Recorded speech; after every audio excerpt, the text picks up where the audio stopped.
जय श्री राम। प्रेम से बोलिए शनिदेव महाराज की जय। पवन सुत हनुमान जी महाराज की जय। ओम नमः शिवाय।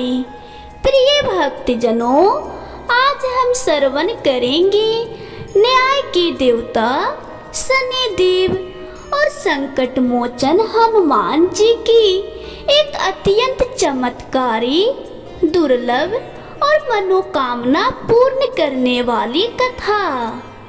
यह कथा केवल कथा नहीं, बल्कि विश्वास, भक्ति, धैर्य और ईश्वर की कृपा का अद्भुत संदेश है। जो भी भक्त श्रद्धा और विश्वास के साथ इस कथा को सुनता है, उसके जीवन से शनि के कष्ट, बाधाएं, दुख, दरिद्रता और संकट दूर होने लगते हैं। शनिदेव न्याय के देवता हैं। वे मनुष्य को उसके कर्मों के अनुसार फल देते हैं। और जब भक्त सच्चे मन से हनुमान जी का स्मरण करता है, तब स्वयं शनिदेव भी प्रसन्न होकर उसके कष्ट कम कर देते हैं।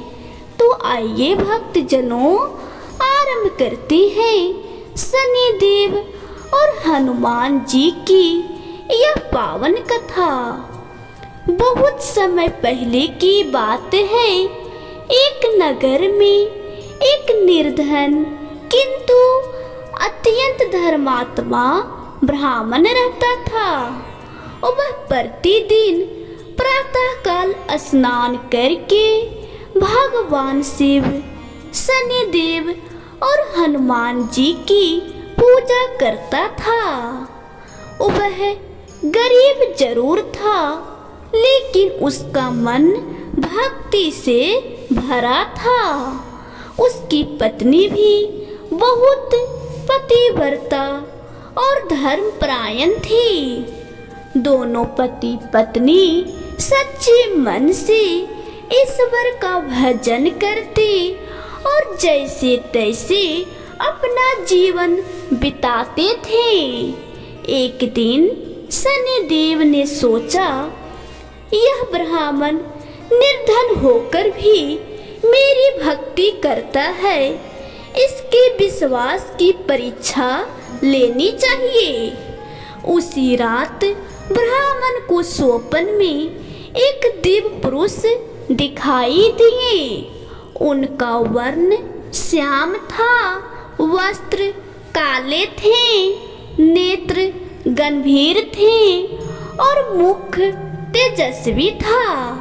उन्होंने कहा, हे ब्राह्मण, मैं शनिदेव हूँ। कल से तुम्हारे जीवन में कठिन समय आने वाला है। तुम्हें भारी कष्ट सहने होंगे, तैयार रहना। स्वप्न देखकर ब्राह्मण घबरा गया। सुबह उठकर उसने अपनी पत्नी को सारी बात बताई। पत्नी ने धैर्य से कहा, स्वामी, यदि शनिदेव स्वयं दर्शन देकर चेतावनी दे रहे हैं, तो इसका अर्थ है कि वे आप पर कृपा भी करेंगे। आप हनुमान जी का स्मरण कीजिए। जो भक्त हनुमान जी का नाम लेता है, उसका शनि भी कुछ नहीं बिगाड़ सकता। ब्राह्मण ने पत्नी की बात मानी और अगले दिन से हनुमान चालीसा का पाठ पढ़ने लगा। लेकिन शनिदेव की दशा आरंभ हो चुकी थी। कुछ ही दिनों में ब्राह्मण के घर की स्थिति बिगड़ने लगी।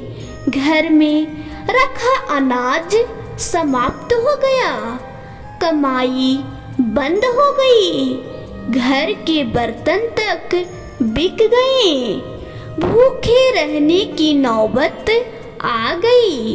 एक दिन ब्राह्मण की पत्नी ने कहा, स्वामी, घर में खाने को कुछ नहीं है, आप नगर जाकर कुछ काम कीजिए।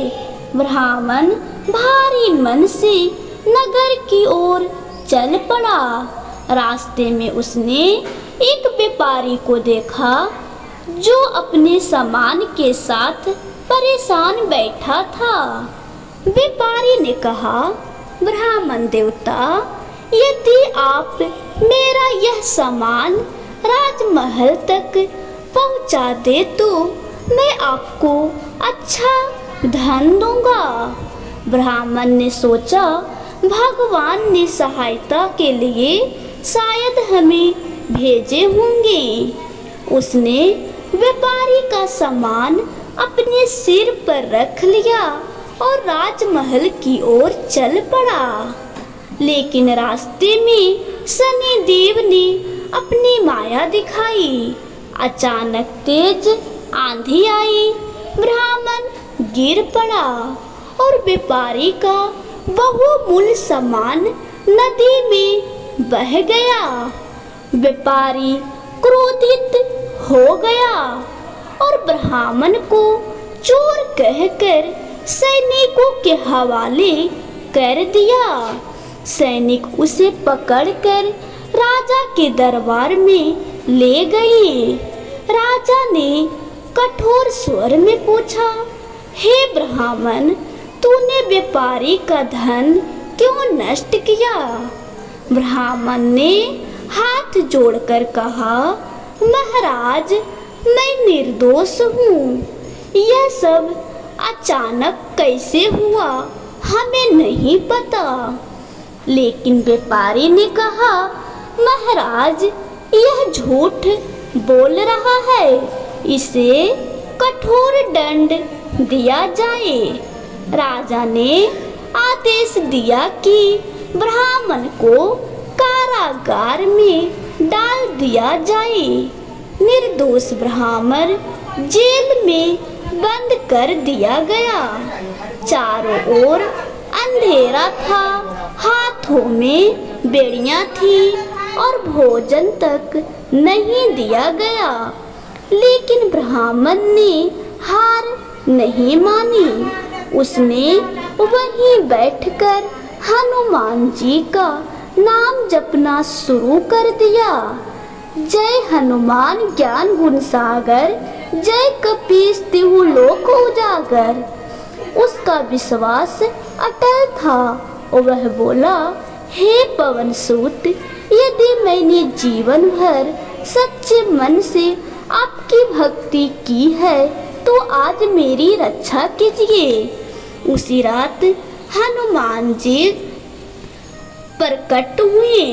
उनका तेज देखकर कारागार प्रकाश से भर गया। हनुमान जी ने कहा, वत्स, भय मत करो, शनिदेव तुम्हारी परीक्षा ले रहे हैं। कल तुम्हारे कष्ट समाप्त हो जाएंगे। उसी समय शनिदेव भी वहां प्रकट हुए। शनिदेव ने कहा, हे ब्राह्मण, मैं तुम्हारे धैर्य और भक्ति की परीक्षा ले रहा था। तुमने विपत्ति में भी भगवान का साथ नहीं छोड़ा, इसलिए मैं प्रसन्न हूँ। सुबह होते ही महल में हड़कंप मच गया। राजा का खजाना रहस्यमय ढंग से खाली हो गया था। राजा भयभीत हो गया। तभी राजपुरोहित ने कहा, महाराज, आपने एक निर्दोष भक्त को जेल में डाला है। उसी का शायद परिणाम आपको मिला है। राजा तुरंत कारागार पहुंचा और ब्राह्मण से क्षमा मांगने लगा। हे ब्राह्मण देवता, मुझसे भूल हो गई है, कृपया मुझे क्षमा करें। जैसे ही राजा ने क्षमा मांगी, खजाना पुनः भर गया। राजा ने समझ लिया कि यह कोई साधारण ब्राह्मण नहीं, ईश्वर का सच्चा भक्त है। राजा ने ब्राह्मण को सम्मान सहित मुक्त किया और उसे धन, वस्त्र, अन्न और रहने के लिए घर प्रदान किया। ब्राह्मण घर लौटा तो उसकी पत्नी प्रसन्न होकर रो पड़ी। दोनों ने मिलकर शनिदेव और हनुमान जी का धन्यवाद किया। तभी आकाशवाणी हुई, जो मनुष्य विपत्ति में धैर्य रखता है, भगवान का स्मरण करता है और सत्य के मार्ग से नहीं हटता, उस पर शनिदेव भी कृपा करते हैं और हनुमान जी भी उसकी रक्षा करते हैं। उस दिन से ब्राह्मण का जीवन बदल गया। उसके घर सुख समृद्धि आने लगी, निर्धनता दूर हो गई। गांव के लोग भी शनिदेव और हनुमान जी की भक्ति करने लगे। प्रिय भक्तजनों, इस कथा से हमें शिक्षा मिलती है कि जीवन में चाहे कितने भी संकट आए, कभी ईश्वर पर विश्वास नहीं खोना चाहिए। शनिदेव न्याय करते हैं और हनुमान जी भक्तों के संकट हरते हैं। जो व्यक्ति श्रद्धा से शनिदेव की पूजा करता है, तिल, तेल, काला उड़द दान करता है, पीपल की पूजा करता है और हनुमान जी का स्मरण करता है, उसके सभी कष्ट धीरे धीरे दूर हो जाते हैं। तो बोलिए जय शनिदेव महाराज की जय, जय बजरंगबली की जय। ओम नमः शिवाय।